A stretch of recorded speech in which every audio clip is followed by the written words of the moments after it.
मेरा ये अधिकार है, लेकिन हम अपनी रेस्पॉन्सिबिलिटी को भूल जाते हैं, अपनी ड्यूटीज को भूल जाते हैं। इस देश के हर सिटीजन की अपनी एक रेस्पॉन्सिबिलिटी है। आज दुनिया का अगर सबसे बड़ा डेमोक्रेटिक कंट्री पूछा जाए तो वो भारत ही है।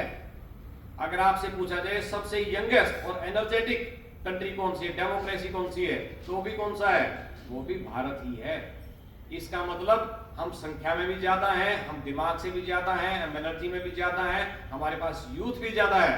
तो हम चाहें तो पूरी दुनिया को बदल सकते हैं, अपने देश को ही नहीं, क्योंकि हम ग्लोबल सिटीजन्स भी हैं। तो हमें अपनी एनर्जी को पहचानना है, अपने आप को मिरर में देखना है और उसके अनुसार काम करना है।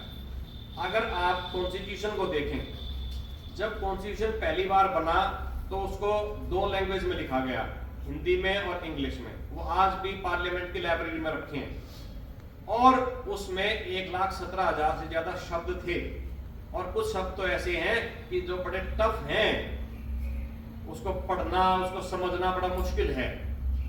उस तरह के कॉन्स्टिट्यूशन के एक एक वर्ड को किसी टाइपराइटर ने टाइप नहीं किया, किसी कंप्यूटर ने प्रिंट नहीं किया, क्योंकि अब टाइम आ गया कंप्यूटर का, लैपटॉप का, मोबाइल का। उसके एक एक शब्द को हाथ से लिखा गया था। अगर आप उसकी हैंडराइटिंग को देख लें, आपको कॉम्प्लेक्स आ जाएगा, इतनी सुंदर हैंडराइटिंग से लिखा गया। और उसके बाद उसके हर पेज को डेकोरेट किया गया आर्ट से, इंडियन कल्चर की आर्ट्स बनाकर। इसका मतलब ये है कि जो क्रिएटिविटी है उसकी वैल्यू पहले भी थी, आज भी है। इसका मतलब ये भी है कि सुंदर हैंडराइटिंग की कीमत पहले भी थी, आज भी है, क्योंकि सुंदर चीज को, क्रिएटिव चीज को, आर्टिस्टिक चीज को सभी पसंद करते हैं। ये बच्चों के लिए और अध्यापकों के लिए सीखने की बात है कि वो इससे सीखें।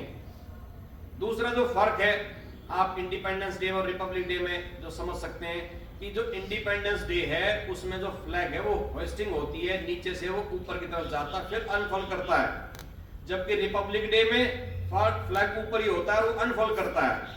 यानी हम दर्शाते हैं कि हम गुलामी में से निकलकर फ्रीडम की तरफ जा रहे हैं।